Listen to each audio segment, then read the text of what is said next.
இங்க ஒரு பொண்ணை ஒரு பேரல்ல வச்சு ஒருத்தன் தள்ளி விட்டுறான். அந்த பொண்ணு கண்டு முழிச்சு பார்க்கும்போது உயரமான இடத்துல இருக்கிறா. கொஞ்சம் தடுமாறினாலும் கீழே விழுந்துருவா.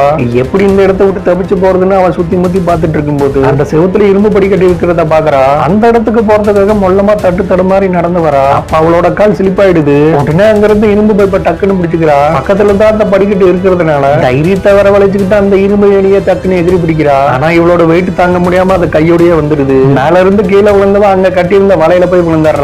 அவளை காப்பாத்த சொல்லி சத்தம் போட்டு கத்துறா. வெளியெல்லாம் பட்டாசு வெடிச்சிட்டு இருக்கிறதுனால இவளோட சத்தம் யாருக்குமே கேட்கல. அடுத்த நாள் இவன் குப்பையில படுத்துட்டு இருக்கும்போது ஒரு துணி ஒண்ணு அவன் மேல பறந்து வந்து விழுது. அந்த துணியை தூக்கி போட்ட உடனே அந்த பறந்து போய் அங்கிருந்த இரும்பு கைப்பிடியில போய் விழுது. அதை பார்த்த உடனே இவளுக்கு ஒரு ஐடியா ஒண்ணு வருது. டக்குன்னு அங்கிருந்த வலைய எல்லாத்தையும் கிழிச்சு கயிறு மாதிரி கட்டி அங்கிருந்த இரும்பு கைப்பிடி மேல போடுறா. வலைய பிடிச்சிட்டு மேலே ஏறி வந்து அந்த கைப்பிடியை பிடிக்கிறா. சைட் வார்ல கீழே விழாம மொல்லமா நடந்து வந்து அங்கிருந்த கைப்பிடியை பிடிச்சிட்டு மேலே ஏறா. ஒரு கட்டத்துல மேலே ஏறினவன் கீழே விழ போகும்போது அவளை தேடிட்டு இருந்தவங்க அவன் கை பிடிச்சு காப்பாத்திடுறாங்க.